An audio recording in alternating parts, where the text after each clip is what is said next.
Okay, recording has started.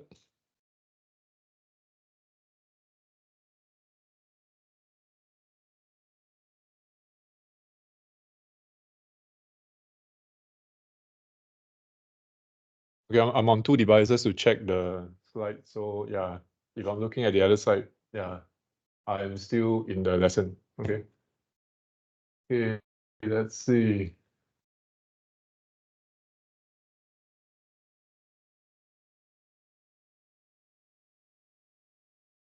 Okay, let's go.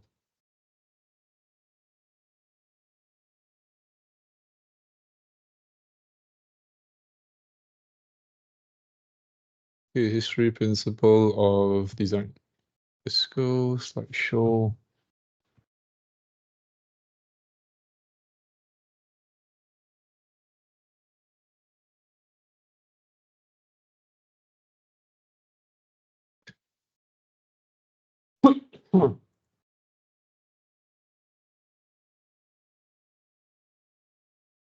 Okay, slideshow.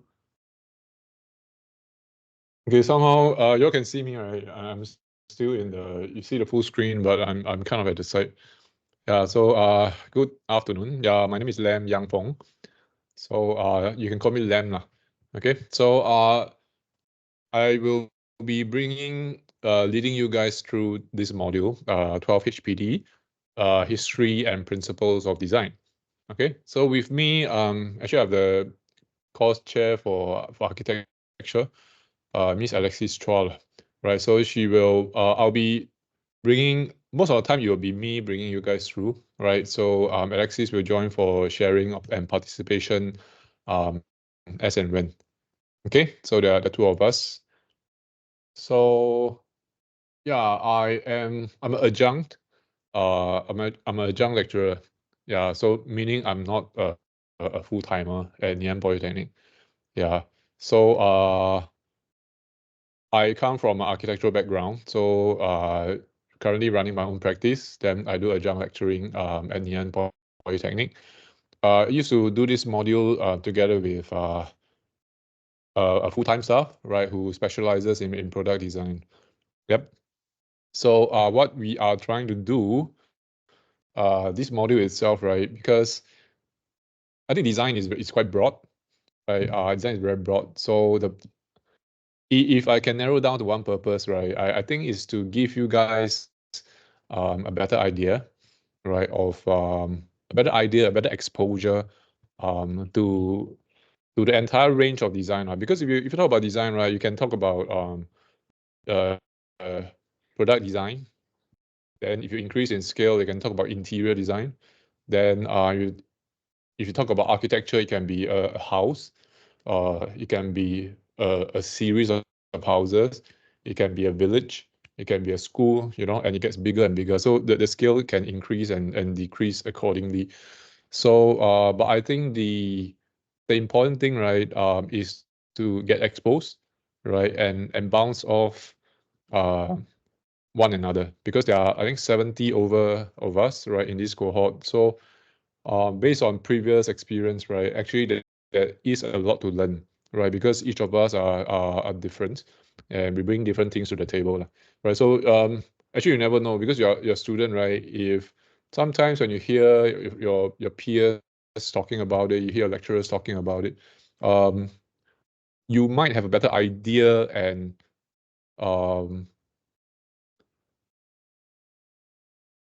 put it that way, like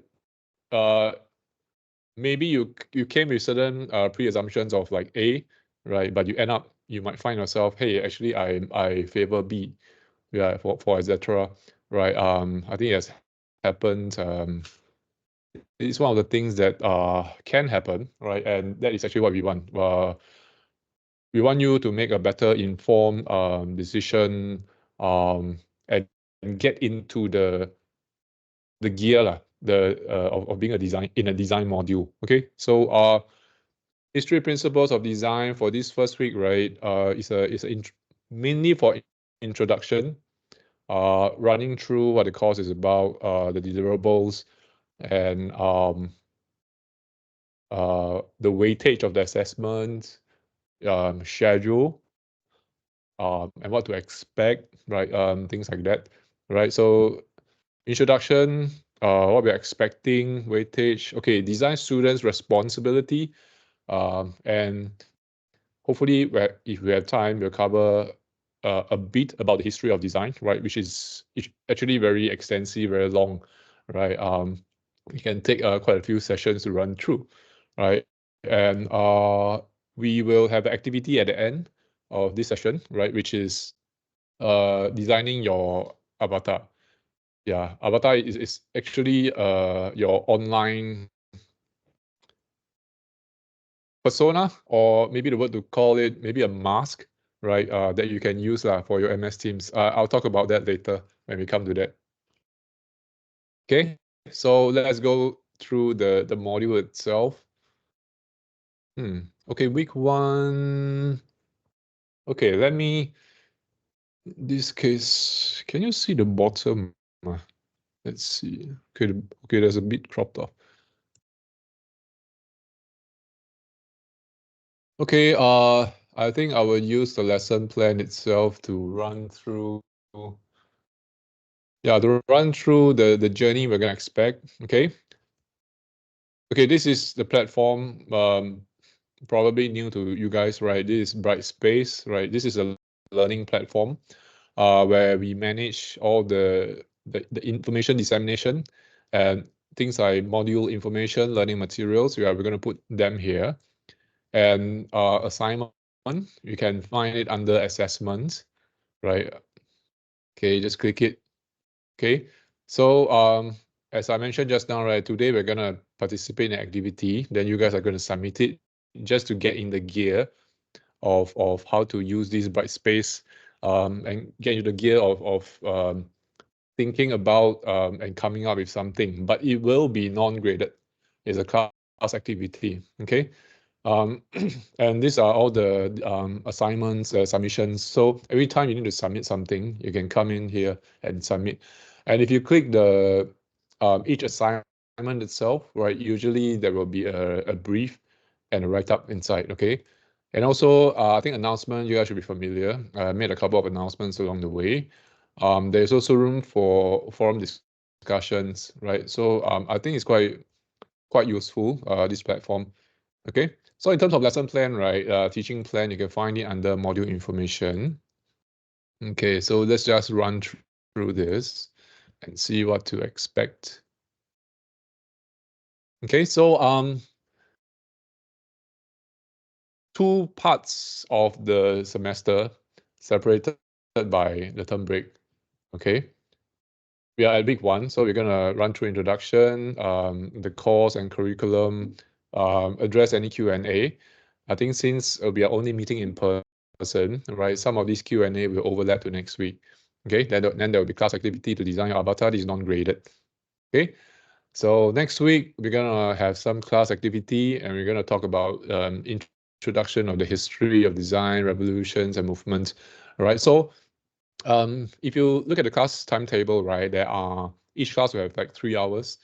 Yeah, 3 hours. But in actual fact, what we are looking at is around 2 hours of face-to-face, right? Because that 2 hours of face-to-face, then 1 hour of asynchronous or e-learning, right? It's quite flexible how we're gonna do that, right?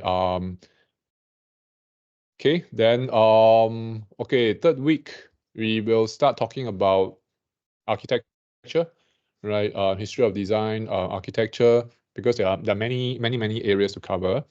Then we're going to talk about human-centered innovation, right? We're going to talk about elements and principles of design. If you see something that you like how, actually when you see something that you like, right? Like how do you get started? How do you start to understand it, right? That is where elements and principles are important. Okay, then we can talk about trends in sustainability, and at around week 7, there will be a group presentation, right, on design movement. All right, so each of the class has around 24, 25 students, right? So that will make like 5 groups, right? So there will be a group presentation is graded, right, towards the end of the term. right? Week 8, we are looking at a review of the journal, right? Because if you look at the column on the right, you can see, okay, you can look at the column on the right under remarks, right? You will see certain milestones, right? Submission for journal entry 1, journal entry 2, journal entry 3, submission for project 1.1, which is actually the design movement presentation. Then week 8 is submission for assignment 1, right? So this module itself, no common test, right? So you can just focus on the wrapping up and submitting assignment 1. As to the content, we'll talk about that later. Then you go for your two weeks term break. When you come back, we are looking at field trip, e-learning, right? More details to be disseminated later. Then presentation, individual presentation, design personalities. So this will take up to two sessions. 2 weeks itself. 2 sessions, right? Because of the time required per individual. Okay. Then for week 14, we are looking at poster design, right? How sharing some precedent, some principles of composition and storytelling, right? And then after that is most of the time at the moment, I'm just leaving it open, right, for consultation. Okay, and production. So once again, there's no exams, right? This is all continuous assessment. So at the end, right, just wrap up your poster design and submit it. Okay, so there are 6 journals, right? Okay, so I will reiterate this, right? Just run through this first. So the assessment weightage, right? There will be coursework, assignment, project 1 and 2. Okay, so coursework is journal entries. Okay, journal entries. How do we do that? We can talk about that. We can comment on that. We can review that along the way, right? So as you can see from the remarks column, right? Actually, the submission for the journal is distributed evenly throughout the semester, right? So every time you submit it, we'll review and we'll comment it. Okay, so we comment it. So the next journal entry is an opportunity for you to fine tune and improve the way that you do it, right? So what we are looking at here, right, is to really get you guys exposed to the whole spectrum of design. Because as I mentioned, right, there's user, you can have the large buildings, the large architecture, small architecture, houses, interior design, product design. It can be graphic design. It can be user interface design nowadays in our context. In the previous cohort, some of them are into fashion design, right? Even, and some are looking at I think the ecosystem for app development. Okay, so we in the journal entries, right? We're trying to cover the entire spectrum, get you guys exposed, because like some of us might come into the course, right? Then I think that, oh, I'm going to do architecture, right? Then I don't know anything about product design. Yeah, then I don't want to touch that. Yeah, which is not very ideal, right? So because when we run through the module, right, you will discover that actually a lot of these things, right, is interlinked. Like for example, one design movement like streamlining, it can inform product design all the way through the architecture. So it's like depending on how influential that movement is, right? It can really synchronize the entire design industry. Okay, so the point is that we should be exposed, lah. Okay, so we will use the journal to take care of that. The journal is also opportunity, right, to guide you on how to look, how to think, and how to record, how to present the information. So it's a good opportunity to talk about these things. So this will be the coursework. Okay, assignment one. Assignment wise, that we won is individual assignment 10%. So design personalities.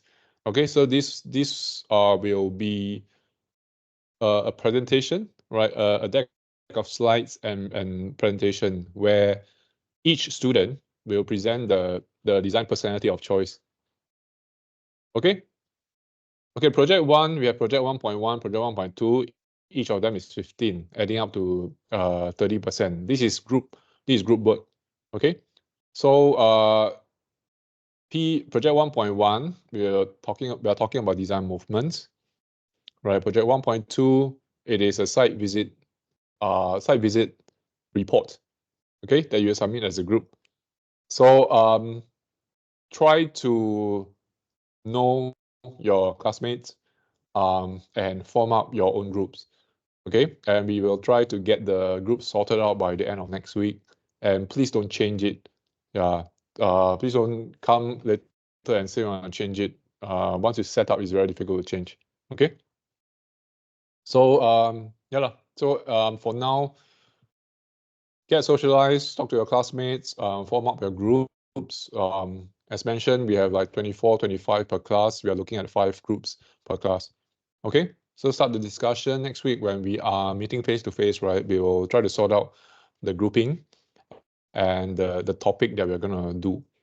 Okay, so this is the group project. So project 2 is individual. So there's 2.1 and 2.2, each 15%.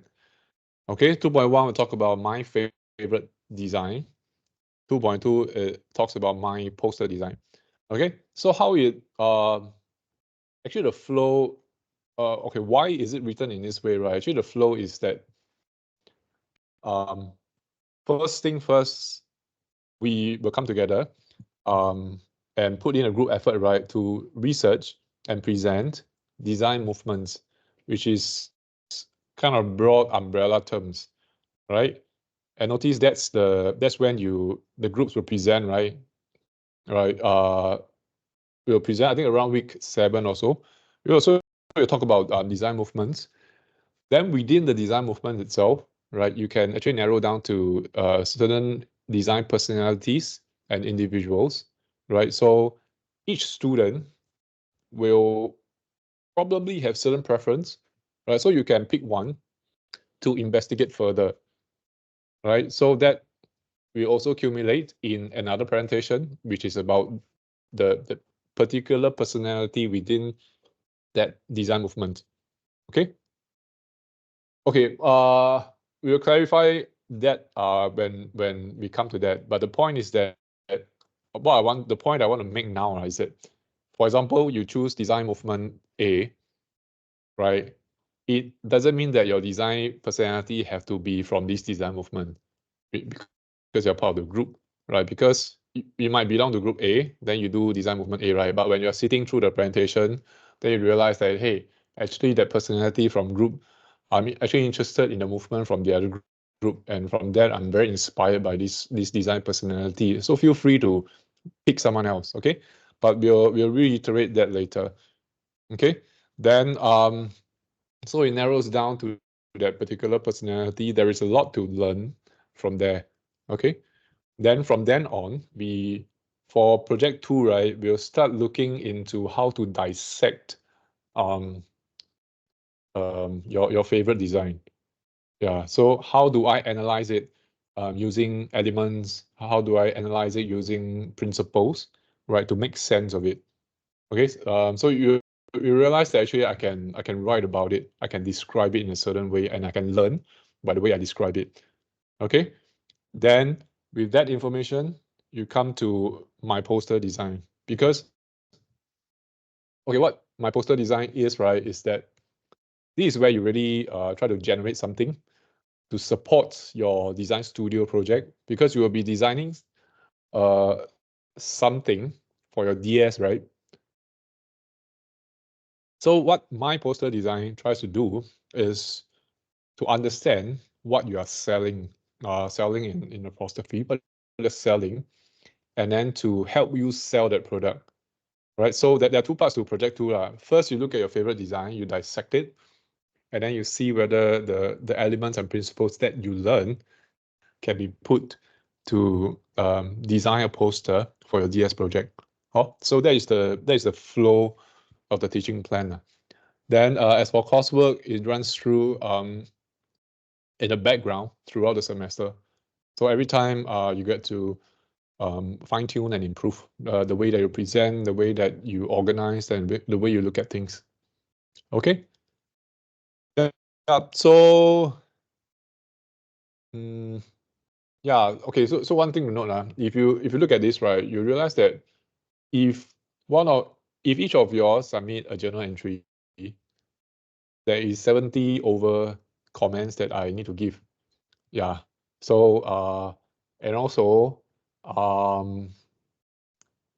every year I will meet like 70 plus new students, right? So the point is that if I meet you guys in school, right, then you find that I never pay attention to you or never greet you, right? So please don't be please be sympathetic about it, right? It's not intentional. Yeah. So yeah, some of the previous batches, the students registered that, so they will just say hi, then I'll just say hi back now. Okay. Like if you are waiting for me to say hi, it's like close to impossible because I can't recognize, I can't register, I can't keep that much information, right, on a yearly basis. Okay, so like slowly I will start to recognize you guys by your face, then after that start to hopefully recognize by the names. All right, but it takes a long time. Okay, so sorry to digress. Let me exit screen and I'll go back to this one. Okay, assessment and weightage. Yeah, so there's a reflection for each journal, 30%, 6 of them, right? Which this is just a repeat of what we talk about. So it'll be notes, ideation, observation, questions, and thoughts, but there will be a certain guideline. Yeah, because we want to make sure that you are exposed to the entire range of different skills throughout design, like product design, UX, UI design, interior design, architecture, small, medium, large, extra large, etc., and others. Right, some students might have other preferences, which we don't want to miss out as well. So I think there'll be some leeway for free play, right? But the details I'll publish that along the way. Okay, assignments 10%. As mentioned, right, we are starting with the umbrella design movements, right? Then for you guys to formulate your own preference, inspirations, right? Narrow down, pick a design personality, and research in greater detail, right? As much as we can, we try to allocate time during our sessions for such work to be done. All right. We will allocate some time for Q&A, for consultations as well. Okay. So if you are unsure, right, just sound out. Okay. Then we have project 1, which is group project. We are talking about design movement. We will research and then we will consolidate, we will present, right? We'll take one session for every group to talk and share. Okay, then we will learn from one another. Then there's a site visit, field trip report. It's a group project, 15%. Okay, so for project 2 is individual project, right? By then you should narrow down to, you should have a better idea of how to analyze, how to dissect designs. All right, then you will pick one that really speaks to you and dissect it to describe it, right? That will be project 2.1, my favorite design, right? It's an individual submission, 15%. Then you will, based on what you learn, right, you will design a poster that sells your DS project. Okay, so that will be individual project, 15%.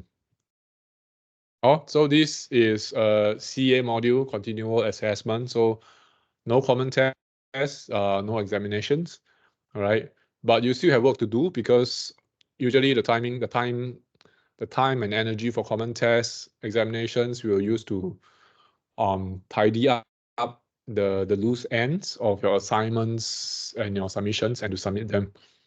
Okay, and try to spread out the work, right? If you refer to the schedule, right, I really try to spread out the deliverables across the semester. So just clear one task at a time, right? Don't leave everything until the last minute, like 1 or 2 weeks before the assignment, then you start to do it, right? That's not good practice, put it that way. So class exercises and participations. For absenteeism without reason for more than 3 times, right? You have to repeat the module, right? Usually when we meet, usually when we meet face to face, I will allow for around 10 minutes, right? So for example, the class starts at 2, right? I will allow the first 10 minutes for attendance taking, right? Meaning the cutoff is 2:10. Then we will start the lesson proper.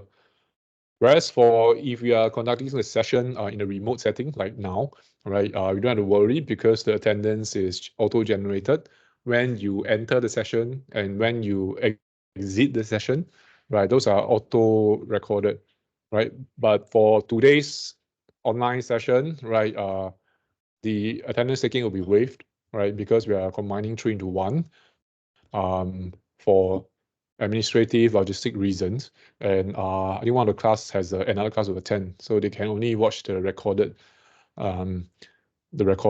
video of this briefing. Okay. So next up we're going to talk about what to expect for design student, right?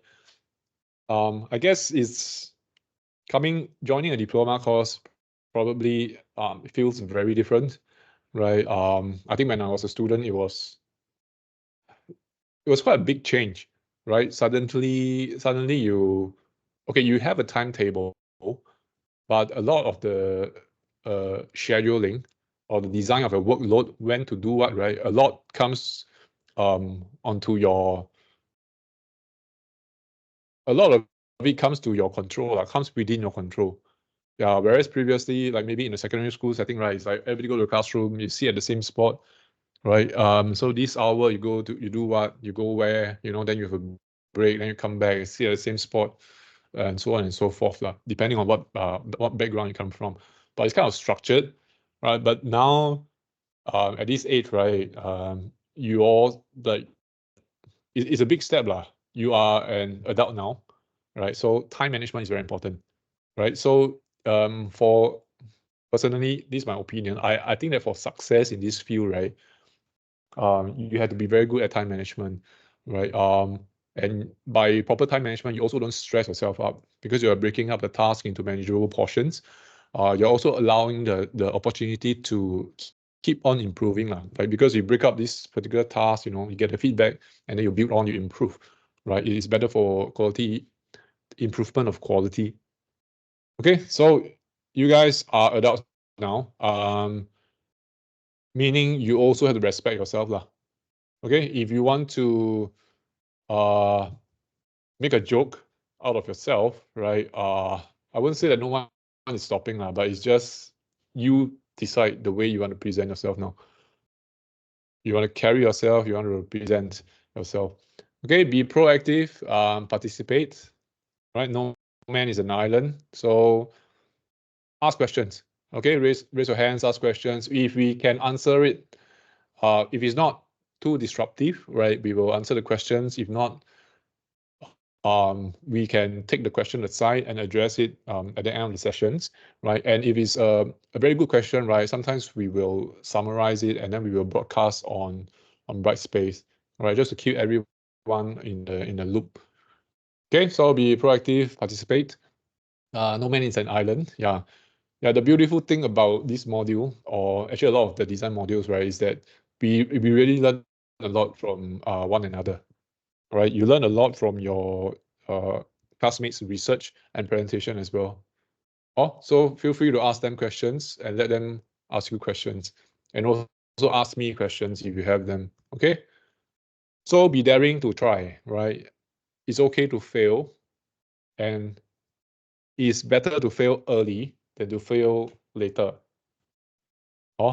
So this one is actually this is what I want to tell myself when I was a student. Yeah, because I think a tendency, right, for design students is that sometimes we don't dare to try until it's too late. Yeah, for example, okay, just for example, it's like, oh, actually I'm interested to try this method of presentation. Then actually I could have tried it in more of the journals. Yeah, but I don't dare leh. I don't dare. Like, I don't have to try on the journal. Then you hold it back.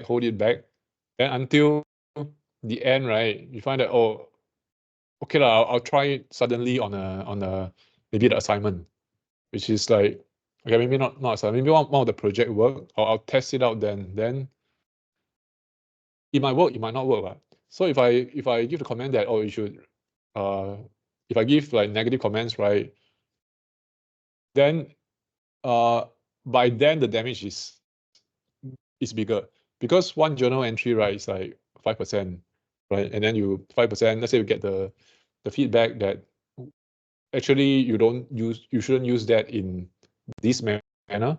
You should use that in another manner, right? Then you could have used that for the 15%, right? Rather than you don't address the 5%, you come to the 15%. If you fail then, right, then the damage is bigger, right? Yeah, so be daring to try. Like, for example, if you are, okay, another good example is also software. Yeah, for example, let's say if, okay, I'm quite old school lah. So I'm a pen and paper. I'm a physical paper and pencil person. And yeah, and ink lah. So it's old school. So like, let's say when I'm doing my avatar, I should try, right? I can stick to my strengths, which is pen and paper. But since it's non-graded, right? Why don't I try digital sketching?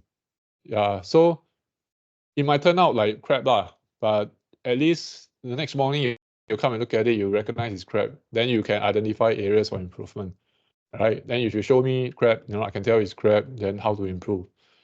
Then you just build on, no? So the earlier you make mistakes, right? Maybe fail is not the word lah, but the earlier you make mistakes, right? The earlier you get a chance to improve. Oh, so be daring to try, especially at the earlier part. Don't be afraid to fail, and don't be afraid for people to laugh at you lah. Yeah, it must be. I know it's not easy lah for first year students, but this is something that you have to develop. Okay. Okay, then be observant, record like a news reporter. Oh, so yeah, if you stay curious lah, then if something attracts your attention, right? If a design attracts your attention, just form a record, make an opinion. Nowadays it's very easy, I can just take a photograph and add a note. Yeah. Then, because if you every day, right, when you're going home from school, I see this, I open my eyes, look around. Weekend, I go out with my friends, I open my eyes, I look around. I just say, like, I take 3 pictures a day, then the next day I take 1, next day I'm inspired, I take 5, Then you won't have a problem with all your journal already. Yeah, because when you want to look for material for your journal, right, you're spoiled for choices lah. Okay? Yeah, so don't be like, okay, the point is to be observant, right? Then the journal will be a breeze. Oh, and when you observe, right? When you observe and when you record is another step in the process, right? And then you dissect it and you analyze. You're going deeper and deeper. It doesn't mean that I see something pretty, right? I just take a photo and that's it, right? When you take photos, you have to analyze, like, okay, what do I like about it? Whether there are pros and cons, right? Because everything has 2 sides to a coin. I'm looking at things that I like, but what about things that maybe I didn't consider? What are the lessons I can learn? This kind of thing. So think about it and record it down. Okay, share and collaborate, right? We do more together. Yeah, we do more together. Just be generous. Share all the knowledge. Share all the information. Yeah. Because when we come together, we actually really learn a lot, as repeated a few times, many times, right? We learn a lot from others in the previous few batches. Okay, stay inspired, right? Go for exhibitions, read the design books, right? Look for videos on YouTube, TED Talks, right? In fact, later I think after the session, I'll drop a few web links, right? Then you guys can go and take a look. You can check out things like DZine, ArcDaily, right? Websites, right? For stay up to date with the latest developments and inspirations. Oh. So the learning platform itself will be using Brightspace, right? Which I briefly talked about just now. If we need to meet online, right, we will use Microsoft Teams, right? Brightspace is also where where the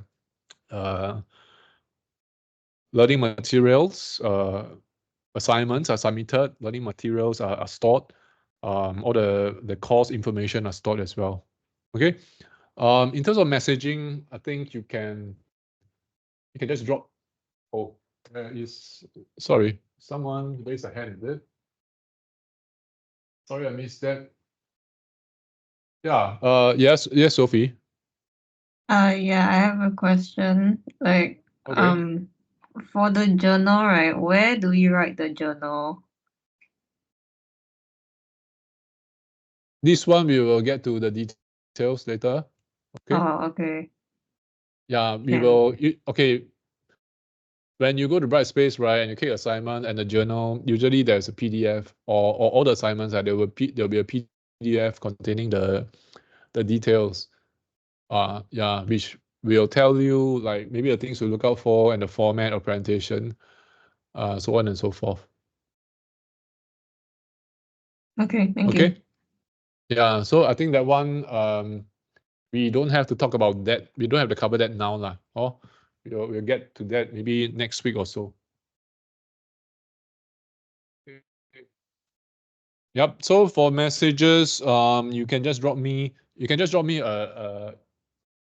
a chat on MS Teams, right? You can drop me an email, right?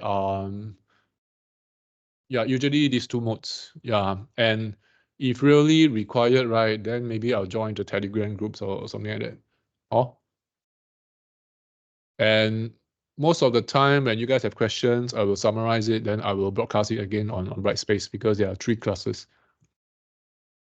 Okay, so now it's 2:47. 2:47.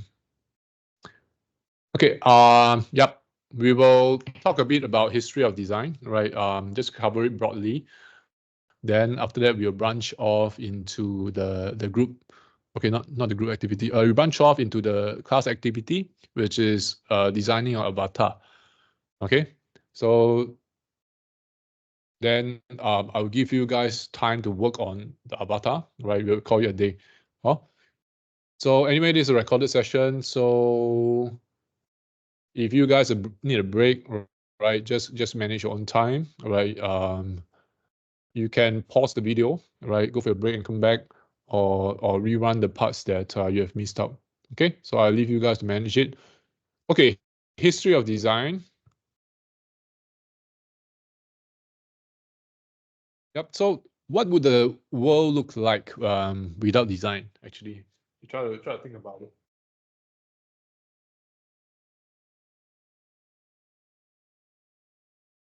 Is there anything that is like not designed, especially in a very dense city state like Singapore, right? It's like almost, you try to imagine from the classroom, you walk out, things that you see, is anything not designed, right? Whether it's good or bad is a different thing. But the thing is to go through what would the world look like without design, right? Good design, bad design, that's a separate discussion altogether, right? So why do we study design history, right? Why is that need? Because like a lot of times we think actually design is just to be creative, so I just want to create something original, right? Why do we have to go and understand what people have done? Like it's so dated, it's so old fashioned, and it belongs to the past. I want to make use of the whatever I have now, and I want to create something new, right? Which is right, lah. That is what we want to do.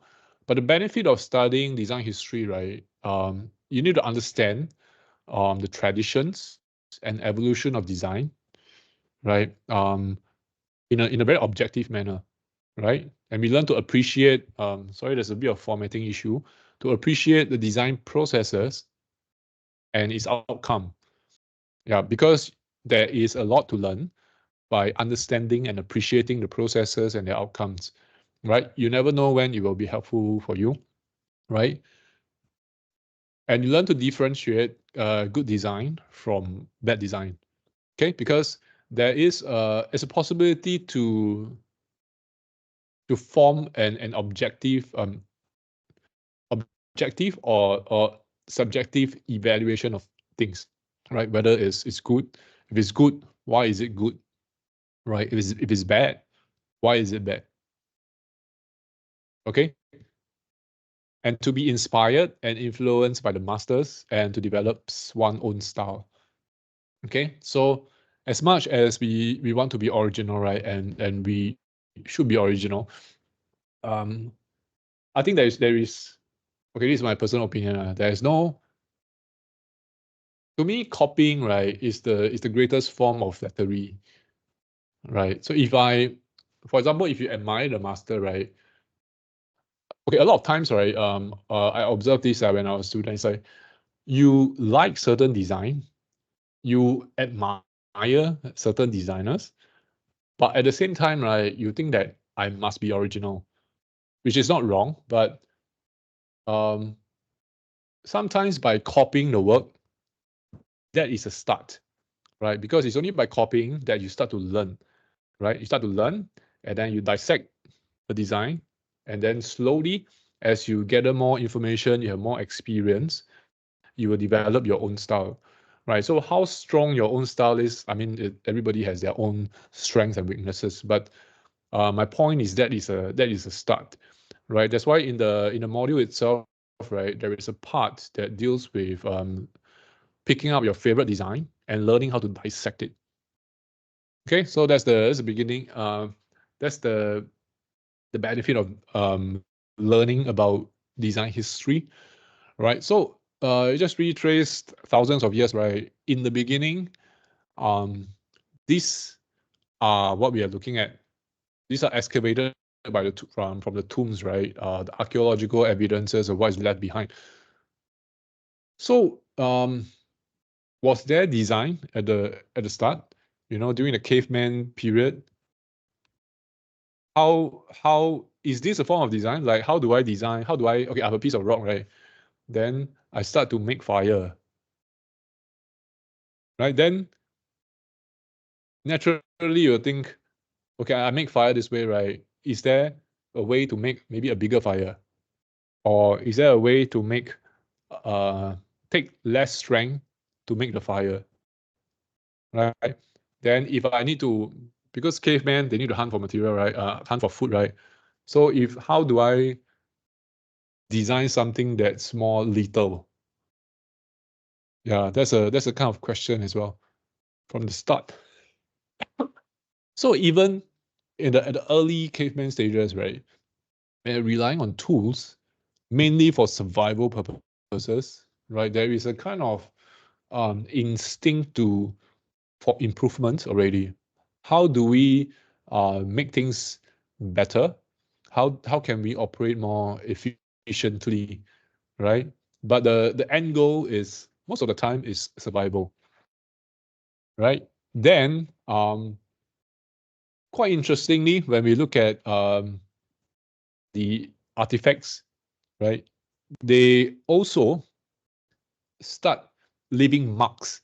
You know, like you'll be familiar with those cave drawings, right? A very interesting question is, why do the cavemen, when the primary motive is survival, right? Why do they start to draw um, human figures? Why do they start to draw animals? Yeah, that is a very interesting question. There is a basis of a lot of investigation. There's ongoing, a lot of intellectual investigation, but it's a very interesting question to ponder. And they also came up with objects of worship, objects of celebration, right? So, for example, when they, like the figures that you are looking at, you can see that, okay, it's a bit exaggerated. Yeah, like the hips, right? Like nobody has such big hips, you know, is almost unnatural. But even at the caveman, among the cavemen, right, they started developing this kind of mark making, and started leaving their marks on culture. So for example, if you are thinking about survival, then actually fertility is very important, right? Um, Having offsprings, making sure that the next generation is stronger, so on and so forth. So you can see, right, in this group of figures, there is a celebration of the anatomy of the human being that's associated with fertility, right? So it's like actually the hairstyle, actually the hairstyle not very important, right? Like the fashion, you know, what they are wearing, actually is not that important. But it is distilled down to the human figure itself, and they're exaggerating that part of the human figure is exaggerated as a form of celebration, right? Of the fertility. Okay, so even at that um, point in time, right, beyond survival, right, they started branching out into mark making, um, creating objects of worship, right? So there are practical objects and there is decorative art, right? So this is very interesting when you go back, you rewind, right, and you think about this because I realized that a lot of students when they come, um, they are not able to differentiate between like design and art, right? Most of the time, like design and art is just lumped together, yeah. But it will be helpful, right, throughout the course of the module, right, to figure out the difference between the two. Most of the time, right, when you're looking at design, there is a practical function or there is a certain motive to do certain things. For example, this is a practical object, right? Maybe it's a club or a hammer. So the next question is, okay, how do I make the swing more efficient? You know, so questions like that. How do I make the grip better? You know, how do I make sure I don't if I accidentally hit someone, right, doesn't cause any issues, you know, then maybe I'll design, can I make it smaller, but still perform the same or even better? You know, can I design it for better portability because I need to go out and chase the animals, right? I need something that's light but can kill faster, easier, right? Or and then if I kill the animal, can this tool then double up as something else? You know, these are the questions that you think about on how to improve the day-to-day functions. Okay. Then on the other hand, art, right? Most of the time is a form of self-expression. Yeah. Expression of the self, right? Expression of sometimes it's the distillation and condensation of certain groupthink, right? And then they use this art for decoration. So it really condenses that cultural ideology, right? So you can see that it's a bit different. One kind of solves problem and improves things. One condenses and collects the culture and thoughts and knowledge and the way that they look at the world, right? So if you look at a figure like this, it's probably no practical function, right? But it tells you a lot about their belief, right? The things that they emphasize and what is important to them, right? And maybe to the extent of elevating them into an object of worship. Okay, so learn to differentiate between art and design along the way. Okay, so from the prehistoric days, right, until the Industrial Revolutions, objects were continued to be made by craftsmen. Okay, so like this person, okay, if I make an X, then I'm better at making the X compared to the other person, right? So the other person might think, okay, do I want to compete, or maybe I'll focus on another thing, right? So the people who are good at making axes, right? Then maybe their focus, there will be an axe craftsman, a craftsman specializing in crafting axe and blades, so on and so forth. Then the other groups might focus on the hunting. Then the craftsman will focus his time and energy on making the objects and improving the objects.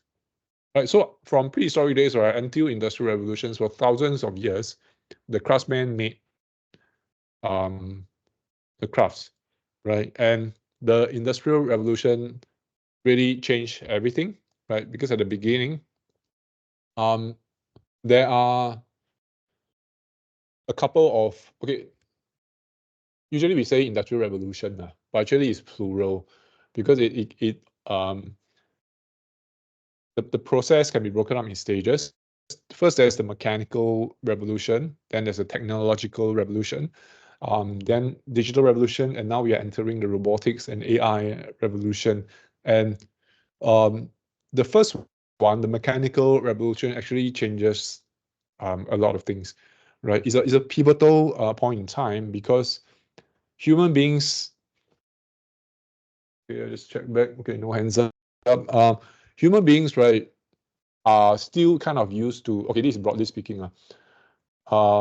They came from an agricultural age. Yeah, agricultural and craft-based age. Right. So when the first wave of industrial revolution hit, right, it really changed. It really changed a lot of things overnight. Yeah. And okay, we need not talk about that, but okay, the point is that the transition from the agricultural age, right, to the industrial age was faced with a lot of upheavals, okay, and a very drastic change in the way that we live, right, and carries on until today, right? And you notice the time frame, right? If you look at time frame for mechanical, technological, digital, robotics, and before that, there's the agricultural age. You can see the time frame, right, actually starts getting lesser and lesser. Yeah, things are happening much faster.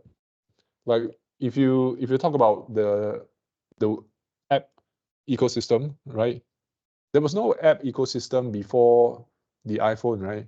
So when the iPhone was launched in 2006 or 07, right? There was no the app ecosystem is just something that's imagined, right? And then fast forward to today, it's so integrated into the way we operate, right? That I think if you forget your phone, right, one day, you'll find that it's very disruptive to your the life or your day, the operation of your day. Okay, so the first wave of the revolution, right, mechanical. Okay, why mechanical? Because of the ability, the machine can help you produce very large quantities, right? Because with better sanitation, with better hygiene, better food, better quality of living, actually the world population is increasing on a regular basis, right? So there also needs to be an increase in the quantities that's being produced for the masses, right? So mechanical also means is more affordable, right? It's beneficial for affordability because there is less human work and lower cost per unit, right? That is the benefit, because at any point in time, right, for us to choose, okay, because revolution is like something else, right? So for example, now we are at the fourth wave, right? AI. For a business to decide why I choose AI, right, it has to be distilled down to a few points that actually benefit the society and benefit the business, right? So the mechanical in the revolution came about, right, because of the ability to produce large quantities, because it's less human work involved, lower cost per unit, right? So these two converges is good for business, yeah. So less capital outlay, more quantities to sell. Right. So now I'll make a guess. What influence did the evolution of mechanical process made to society, make to society. Well, this is a bit okay. How did the evolution of mechanical process influence society? What influences can you think about? Okay, so you all think about it. Actually, there's 1,001 answers. But for me, right, a very big influence is that of the way we do things, actually. So because human beings, right, remember I said we came from the agricultural age. Yeah. So in our human DNA, right, is formed by generations of like memory and habits, right? So imagine you come from generations of agricultural background, right? Then suddenly you jump into a mechanical process. Yeah, it's actually very disruptive, you know. So for the human DNA, right, to the human after the Industrial Revolution, to learn how to operate the machines, right, and be part of that age, right, is actually quite a struggle, I would say. Yeah, that's my there are many important changes, but I'm just sharing, like, personally, that's one of the main one to me, right? You guys can think about it. So from 1730s to 1840s, right, there's mechanical revolutions, there's textile transportation, which is made possible, right, because of machines, changes the way that you make your textiles, right? It also changes the way that you transport them. Okay, so if you're interested, you can go and look at the video in the link. Right, so okay, this spinning Jenny, right? Now you look at it, okay, it's like very low tech, right? But when it came out, right, it's probably something like genius. It's like, wow, maybe before this thing was invented, right, like 10 people will be doing the job, and then one machine like that, just using the wheel and axle, a series of them, right? You can replace the work of like a room full of people, you know. Yeah. So spinning Jenny, right? Then the power mill. So at now, okay, in this spinning Jenny, right, you still need a person to go and turn the wheel, right, like a bicycle. But the power mill, right? The person now don't even need to turn because you are using an engine, right? So the work of the human being, right, is just to maybe switch on, off, feed, load, adjust, check alignment, collect. Yeah, so very limited. Yep, and that is the change in the textile production part. For the transportation parts, right, the trains, then boats for the sea transportation, right? But it changes the quantity and the speed that you can deliver the textile from, say, America to Europe, right? Which is is game changing. Okay, it was extremely manufacturing focused, right? Where they maximize the available technology in the design of the product. So the design of the product, right, it's based on maximizing the efficiency of the technology available, right? So there is not much consideration of the end user actually at that point in time, and there was little focus on aesthetics. So yeah, so to visualize it, the focus is like, okay, how do I? Okay, last time I need 10 workers over 1 month to produce 10,000 shirts. Yeah, now with this available technology, I can use one worker in that one room. So in a month, you will produce like 10,000 shirts, you know? So they don't consider whether the cutting fits the person. They don't consider the fabric, whether it feels comfortable for the end user, right? And there's very little focus on aesthetics, right, how it looks. Okay. So to quote architect Charles Cockerell, the attempt to supersede the work of the mind and hand by a mechanical process for the sake of economy will always have the effect of degrading and ultimately ruining art, right? So there is always a tussle, right? On one hand, they'll maximize efficiency, right, to the point of distaste, right? Then on the other hand, there will be artists, architects, designers who are looking to pull things back and to maximize, make it beautiful again. Okay, so in 1833, a design committee was set up, right? It is a parliamentary committee.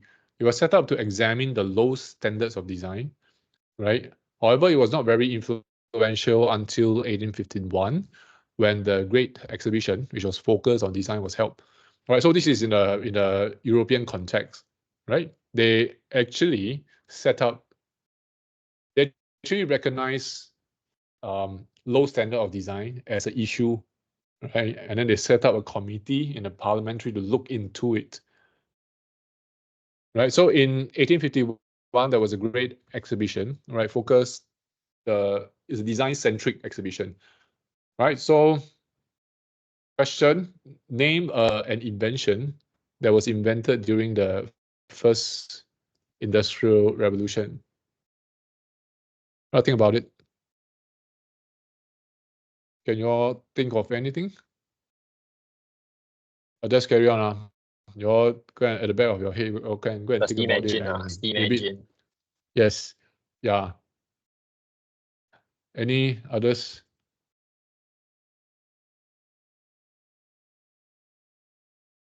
Guns, Sorry? rifles, guns, the bolt action rifle, what led the World War I, the plane, bombs, Yes, battleships, yes. dreadnoughts, anything that made to kill, I guess. That's the only I can remember. Okay, yeah. Yeah, it has very great impact. In fact, it's true that the Industrial Revolution, the resulted in inventions that were capable of mass destruction, right? Also so there's always chlorine gas, biological warfare. Yeah, so there's always like two ways, right? Inventions. I think lately there's a show, right, Oppenheimer or something like that. So everything, right, there are actually two ways that you can carry it, lah. And unfortunately for the industrial revolutions, for the examples that you have mentioned just now, right? On one hand, you can make lives better, and then along the way, they actually design it along the way of winning wars and fighting and stuff like that, right? But I think that's the reality of the human race, lah. Okay, so thanks for the brainstorm. Right, the rest of y'all can think. If you're interested, just do a Google, right, for the other inventions, lah. So industrial revolutions, technological revolution from 1860 to 1940, right? Steel production, electricity, petroleum, chemical, right? So these are the key factors that drove the technological revolution from 1860 to 1940, right? So once again, think about the impact. What is the impact of this revolution, right, that we can still feel today? Skyscrapers, our buildings. EVs, yeah, EVs, petroleums, yeah. Actually, there's this thing about EVs that because there's a narrative, that we have the issue of sustainability, so the solution is actually using EVs, right? But you just wonder because of the material that goes into the building of that battery, right? How efficient it is, and whether battery will become like the new plastic like 10 or 20 years down the road, right? And you kind of wonder where the electricity actually comes from, because you are still burning fossil fuel unless you have a solar powered car. Those are things that started decades ago, right? But it still has a kind of lingering effect on the way that we operate. Okay, skyscrapers, yes. Electricity, yep. Okay, so think about it. I assume that those of y'all who didn't share are thinking about it too, right? This for your own benefit. So steel production, right, in 1855, Sir Henry Bessemer revolutionized steel production by decreasing its cost, increasing the scale and speed of production, okay? So the result is that there is a great increase in efficiency because now you can have steel bridges, steel truss that uses much less material to span larger distances, right? So whereas before that you had to go like one whole round, it take 1 month to travel. Now you can just cut through using a steel bridge, a steel truss bridge, right, to bridge the gap between two landforms, right? So that has very big implications to logistics and also the building as well. Right, so for electricity, 1876, Alexander Graham Bell patents the first telephones. And 1878, Sir Joseph Swan invented the first light bulb. Right, so now you can call someone miles away, right? Whereby previously you had to depend on maybe someone to send a physical message, or do a telegram, you know, and then the person has to go to the telegram center and pick it up. All right, and yeah, the first light bulb was like game changing actually, because before that, human beings, right, they will rise with the sun and sleep and they will rest and sleep with the sun. Maybe they will, even then they will rely on candlelight, right, which is rather dim, so there's a limit to what they can do when the sun sets, right? So when the first light bulb is invented, right, suddenly there's nightlife. Okay, so suddenly nightlife is game changing. But if you think about it from a sustainability point of view, right, it actually drains a lot of energy from the earth. Yeah, because of that, which is actually unnatural in a sense. So as much as you try to make light bulb energy efficient, right? But if you examine the issue deeper, right, it is an issue of human habits. Yeah. Sorry, digress a bit. Yep, technological revolution. So large masses can now congregate, right? Now you have the nightlife, right? You have night entertainment, and you have lighting design, which can, at the point in time, can create like spectacles, right? Probably like for them to go to an auditorium like this is like similar to maybe watching the NDP fireworks or going to Disneyland and watching the fireworks, right? Something as magnificent as that. Okay, petroleum. In 1855, Carl Benz invents the first practical automobile powered by an internal combustion engine. Okay. And of course, the steam engine. In terms of chemical, 1856, William Henry Perkin commercialized the world's first synthetic dye, all right, which was used. Actually, I think it's a very nice color, yeah, personally. Yeah, very influential in fashion design, right? So from 1951 to the present, there's the digital revolution. Okay. Once again, try to make a guess. What are the stimulus that led to the digital age that we all live in today?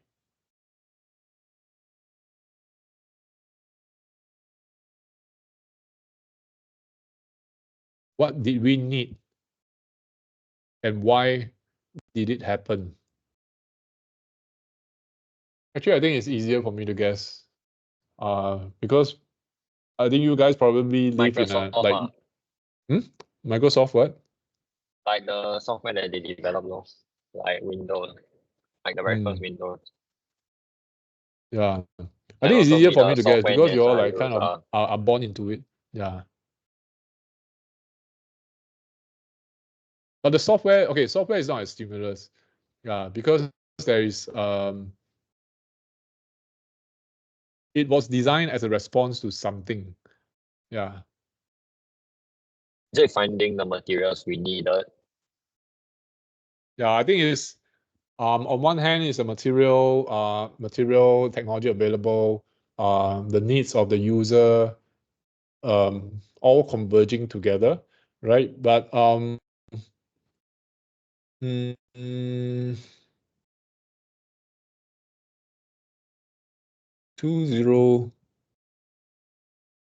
yeah, okay, all coming together. But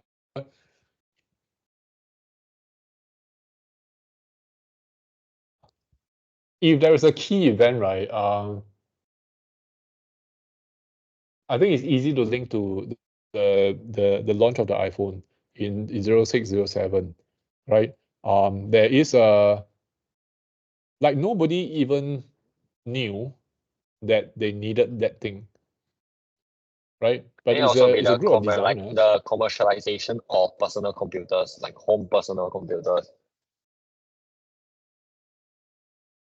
Because Because home commercialization. PCs became more and more affordable instead of like something only NASA could get, right? That forced Microsoft to develop a OS in order for people to use it and then slowly spiral into this. Because without PCs being affordable enough for small companies like Apple when they were starting up, in order to buy to like design their product, right, it would never have happened. So stimulus easiest would be NASA would be actually the first part before starting a bigger domino effect to home personal computer, finding all the materials needed and being able to commercialize it. Okay, that's a good one.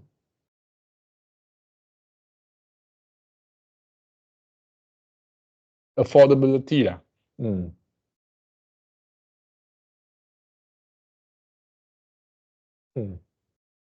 Okay, I think let's move on. So the Festival of Britain, right? This is in 1951, right? It is a landmark event, right? Which started the stimulus for a revival of design, technology, and social change, right? And also at that point in time,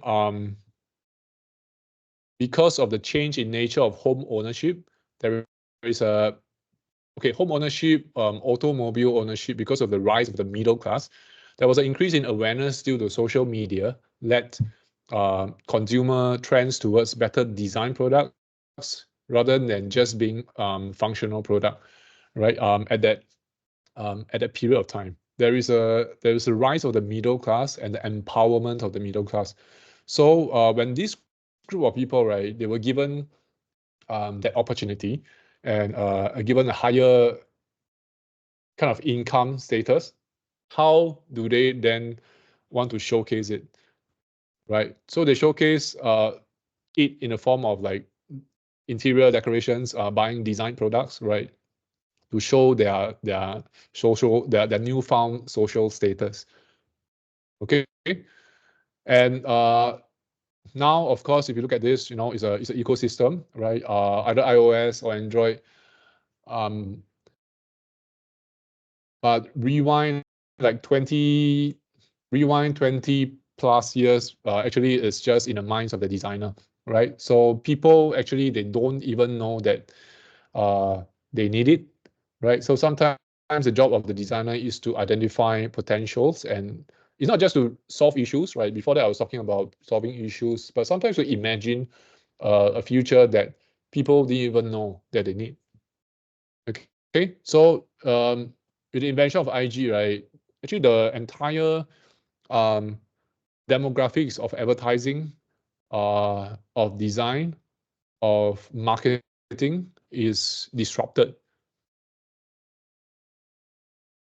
Okay, so designers and the rise of digital media, due to this shift in consumer trends, right, the role of the designer is shifted towards the ability to connect the dots and to link the technology to different needs, right? So certain things like terms like human-centric design, trends, aesthetics, engineering, technology, and marketing, right? Rather than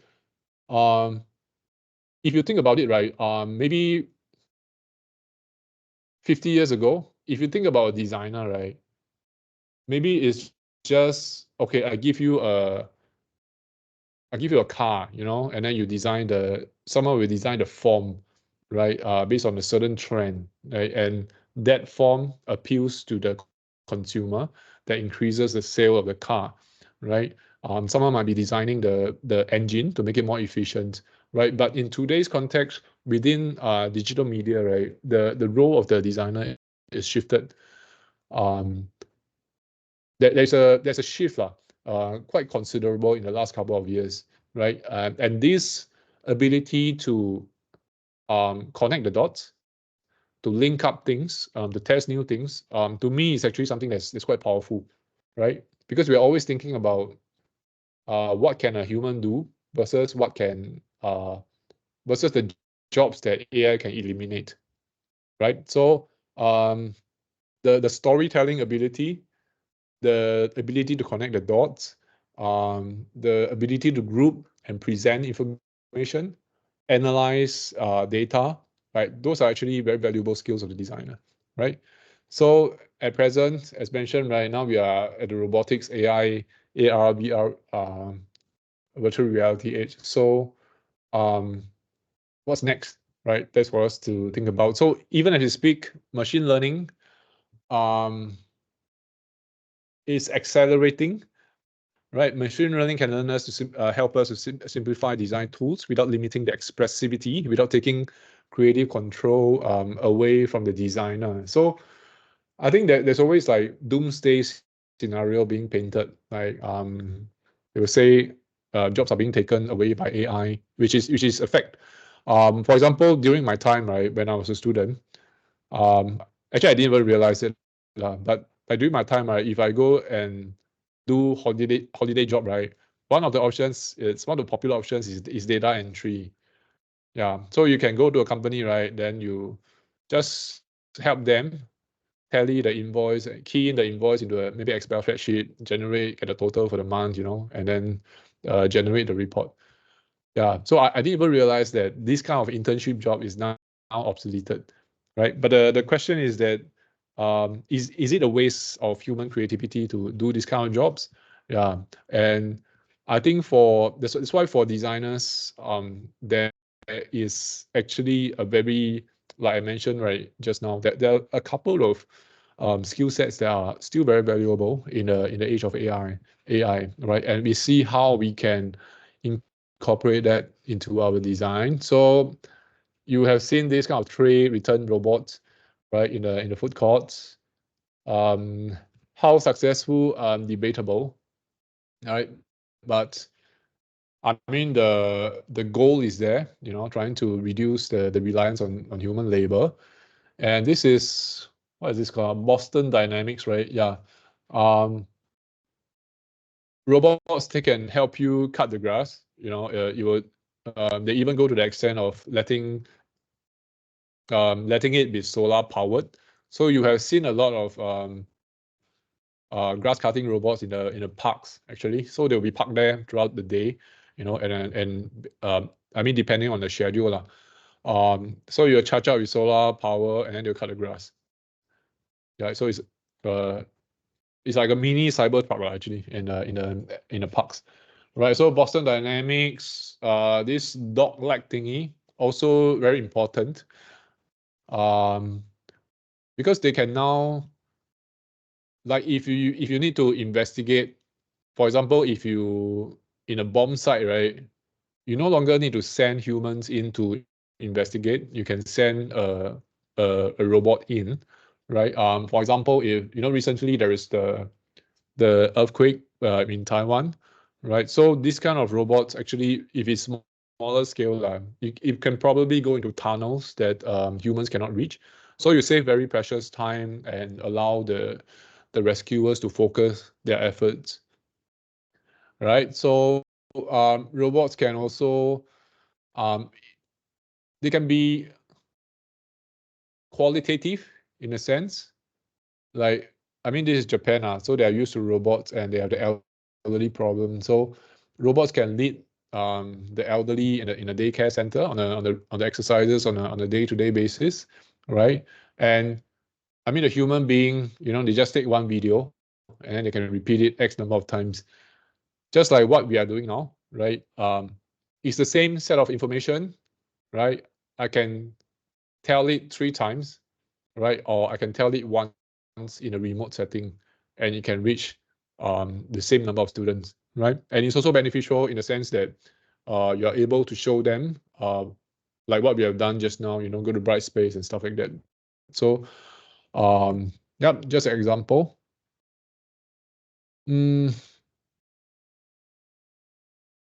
Yep. So day to day, not really just functional, right? Some of the objects have a it provokes a qualitative response, right? Okay, it still has a functional purpose, right? But it provokes a qualitative response to just by being that object in space.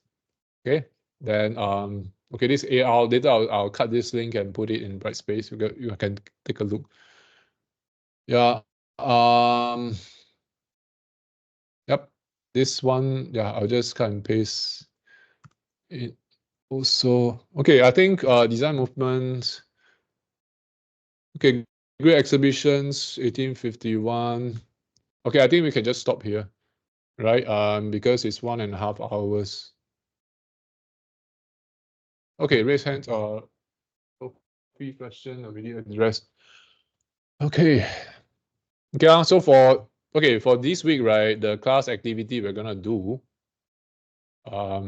I think I should just share screen. Okay,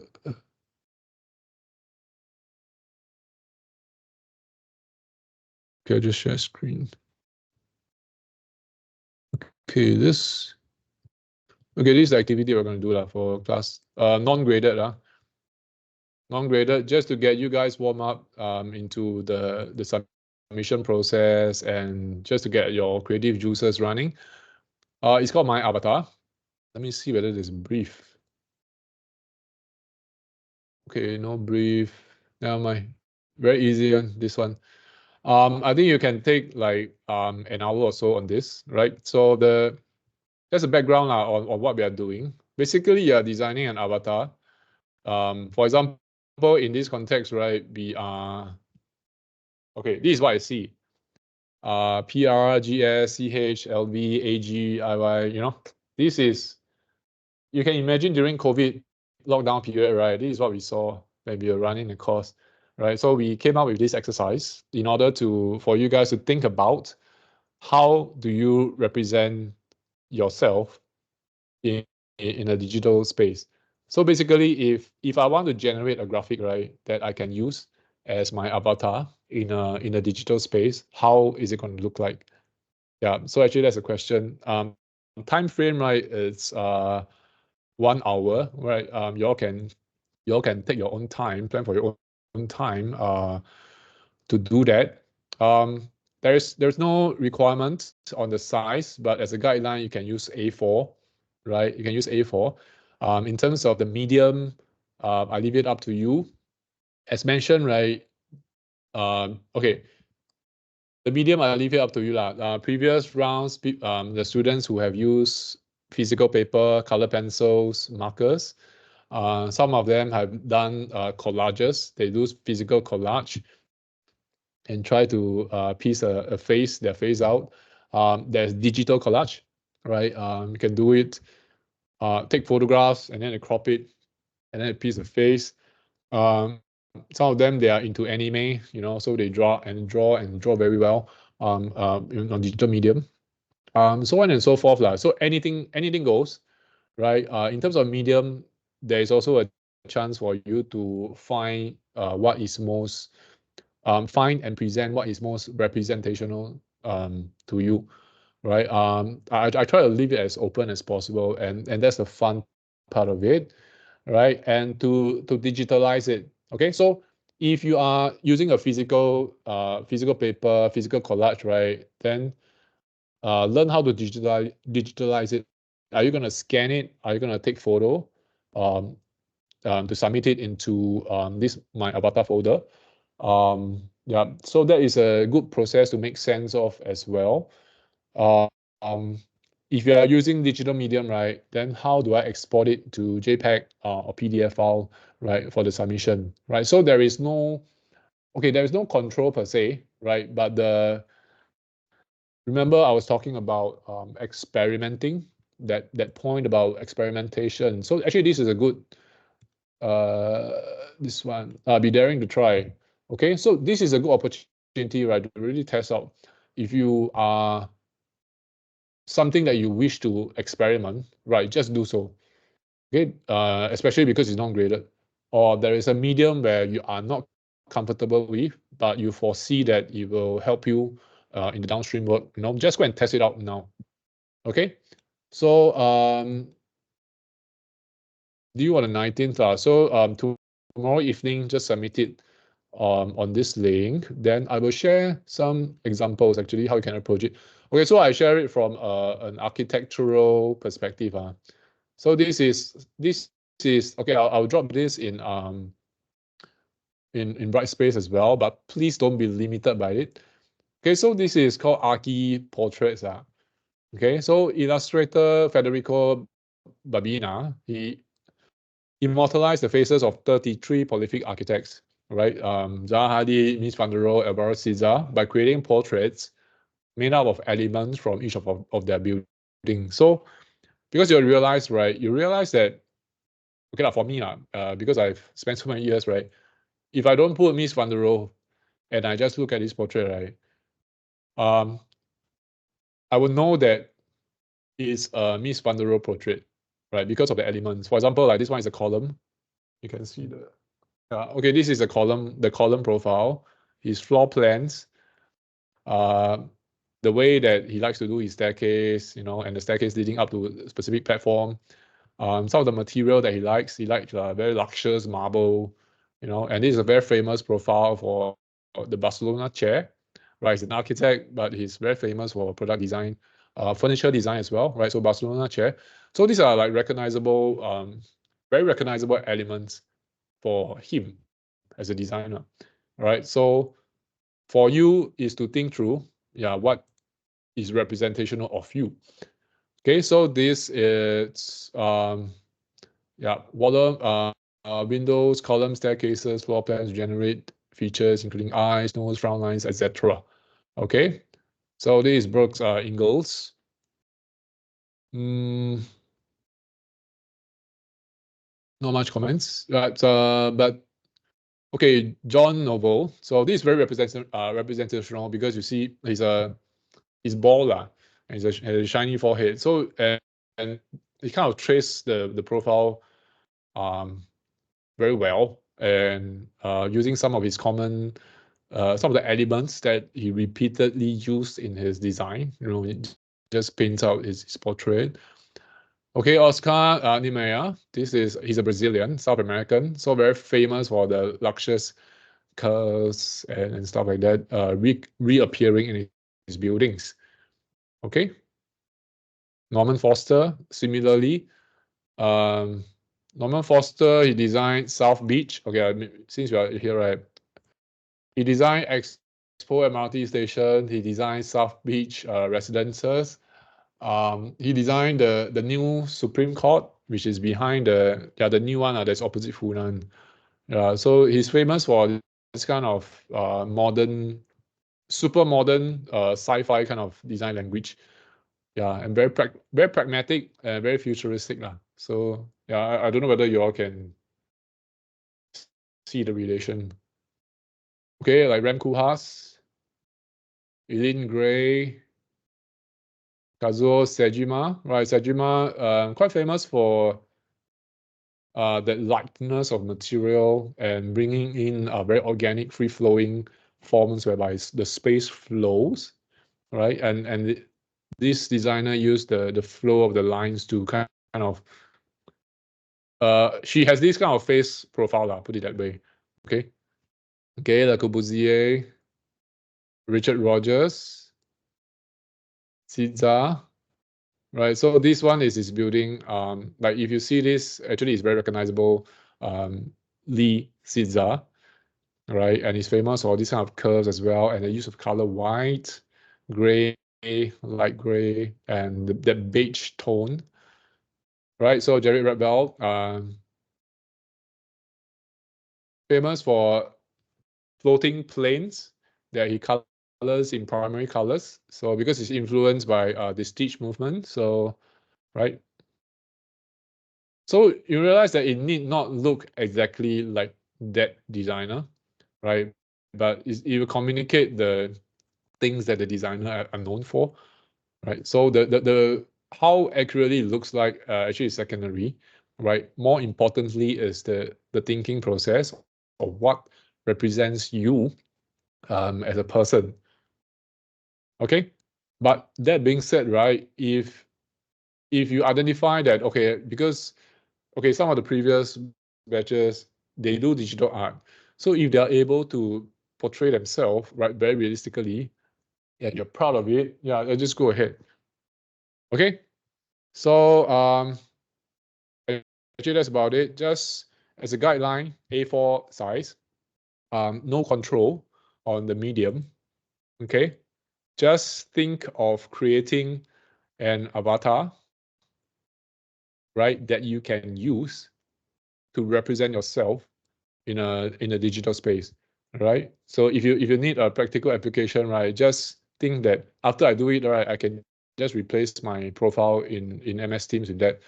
Yes, Royden, right? Royden, right? Yeah. We just need to make like a profile picture that represents us as a person. It doesn't have to resemble our face in any way. By right it should lah. By right it should. If you have by right it should you should try to represent your face, but it need not be like physically representative. You So get it what I'm doesn't- saying? So I try Yeah. to build it in such a way that it looks like me lah. It need not be like 100% lah, because I don't need that ma. I can just take a photo. That's the best representation. So I just need to follow my face shape. Just a Yeah. circle. As a guide Like lah, us. like if I'm known for my chin, right, I have a very strong jawline, then maybe I use lines or I use Also, it a has right to angle. be one of our facial features lah. Yeah, some of them, like the previous batch, right, they actually use the student said they like instant noodle. Then she has curly hair, so they use instant noodle to make the curly hair lor. Spectacle can or not? Can that be Huh? like the defining feature? The Sorry? spectacle. Spectacle. Can. Okay, can. Thank you. Yeah. So it need not be the entire face. You can just pick one part also. Yeah, but if you want a holistic treatment also can. It's free. Okay. So just go and have some fun and get warmed up. Any other questions? Yes, Sophie. So like for the avatar, wait, I forgot what I wanted to ask. Take your time. So like it only has to be like just one feature about ourselves, right? And wait, do we have to do it on a physical copy or can we do it online? Physical what? Do we have to do like a physical copy? Like, do we have to draw it on paper or can we like do it online? Yeah, the medium. Okay, the medium is up to you. The medium is up to you. Meaning your question, if I choose to do on physical paper, it's okay. But I have to digitalize it. I have to take a photograph or I have to scan it because I need to submit on Brightspace ma. Okay, Right? so like we can if you also want do to- it like digital art also. You can do digital art. You want to sketch on your iPad, then save it as an image. That's fine as well. If Okay. some of them they want to use like Google, just use Google Sheet or whatever. Just do a collage. It's also fine. Yeah. Yeah. That being said, right, like some of the students they choose to use the medium that they are proficient in because they want to showcase their strength. That is fine. Some other students they want to test out like they are used to using paper. They are actually not comfortable with using digital medium, right? So this is a good opportunity to test out and get started. Yeah, also. Okay, so it's open-ended. Does that answer your question? Yes, thank you. Okay. Have fun lah. Remember, no grades, so have fun. The rest, most of them have grades. Yes. Sorry, I don't know how to pronounce your name. No. Can I ask about the journals? Yes. Can I ask about the journals? Yes. Can I ask what's it about? Like, do we need to make our own note? Okay, I think for now, right, you just focus on the avatar first. Yeah. Okay. Next week I will come up with a brief, right? Then I will include it as attachment to the journal submission, attachment to the submission portal itself. Right? Then I can run through it. You can talk about it next week. Okay, thank you. Can? Thank you. Welcome. You can already. This Thank you. lecture will greet me. No, wait. Huh? Sorry? Your mic is. Oh, sorry.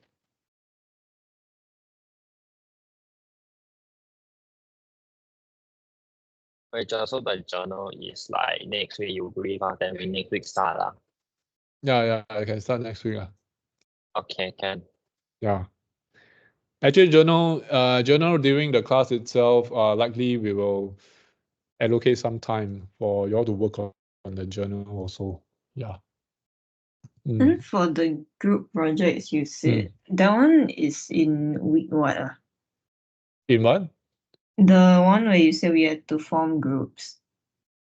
Okay, form groups, we will try to form it by the end of next week. Okay, wait, when is that assignment due? The assignment, I think, is on week 7. You can you can go to actually the schedule itself, right? You can come to module info, then the teaching plan. See, so yeah, so actually the group presentation, the first group presentation is week 7.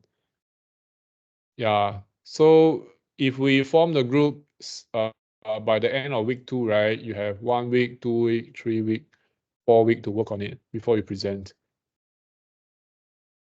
Okay, so this is the 15%. So this is the 15%. So you present and you submit in the same week.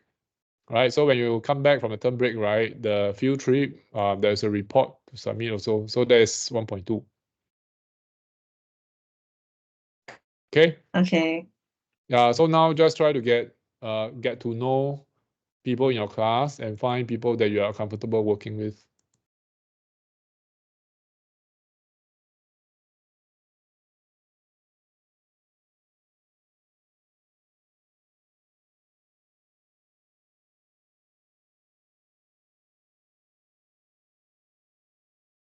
Okay. So as a guideline, just spend no more than 1 hour on the avatar. Okay. Actually, you can settle it in like half an hour. Yeah, it's more than enough time actually. Yeah, just have fun. Just have some fun. Yep. Any other questions?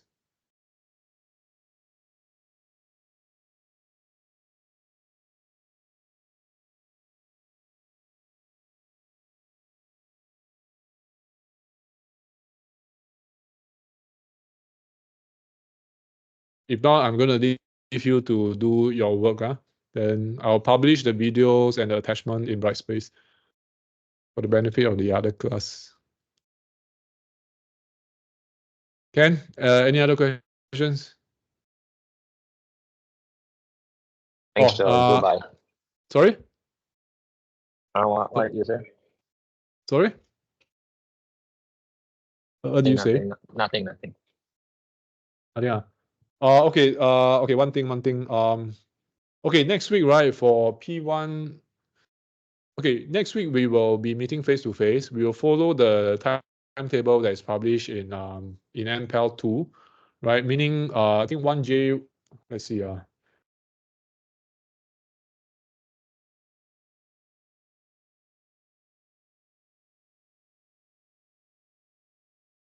Okay, meaning for P1, J1, we will meet on Monday. Okay, Monday, 1 p.m. Then P1, J2, it's Thursday, 1 p.m. Then P1, J3 is Friday, 2 p.m. Okay, so every week I will make an announcement on the Monday itself on what to expect for the week lah. Since we have a class on Monday, maybe I should announce it on Friday. Yeah, what to expect for the coming week. Yeah, but yeah, please be reminded lah, and try to remind your classmates as well. From next week onwards, because there was this week is a bit messy because there was a last minute change in the timetable. So next week onwards, right, we'll stick to the timetable in MPEL. You can find in MPEL 2 lah. Okay, so no other questions. I'll see you next week. Oh, Okay, bye, George. yeah. Okay, go and do your work. Enjoy yourself. Have fun. Take no more than 1 hour, right, for the assignment. Anything, just drop me a chat or email me. Okay. Okay. Bye bye.